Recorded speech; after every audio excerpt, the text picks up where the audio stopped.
So ayan, good afternoon mga ka-warrior. So for today's video mga ka-warrior, sa hapon na ngayon, yung ating Gilmore Hats ay namisa doon sa labas. Dinala na lang dito yung kanyang mga sisew. Ayan, so ilalagay lang natin sa scratch pen. Sasanayin natin palakihin sa lupa mga 1 week, tapos saka natin iakyat sa kulungan. Yan ang ating naman panibagong diskarte mga ka-warriors. Ano?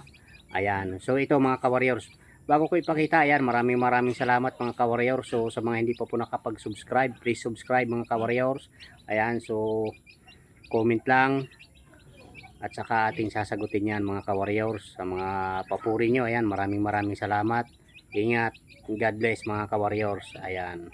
So ayan mga ka-warriors, so good afternoon, magandang hapon na ngayon, gawa ng hapon na. So nakita natin to mga ka-warriors, yung ating Gilmore Hats naglimlim sa labas.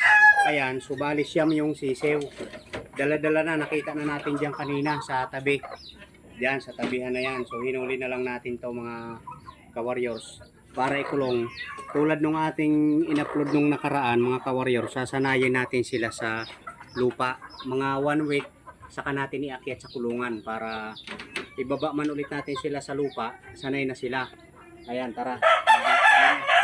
So mayroon na tayong hinanda din na scratch pen para dito na lang sila. So ayan. Ayan. So ayan mga ka-warriors, so Ang cute, ang cute, merong ano. so bali dito mga ka-warriors. Ayan. So dito na natin ilalagay sila. Ayan. Ayan, bali 9 pieces siya. So sila anim, bali anak na yan ng ating white kelso. Ayan. Tsaka Gilmore Hats. Ayan. White kelso bruce. Ayan, white bruce. Yung ating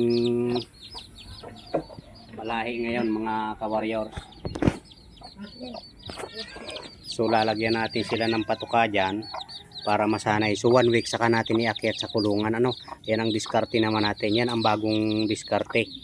Ayan. Para hindi sila inusinti sa lupa, kasi pag binababa natin ang timano sa lupa, sinanay natin sa kulungan, nagkakasakit. Ano? Ayan. So yan ang ating diskarte mga ka-warriors. So bibigyan natin ng patuka.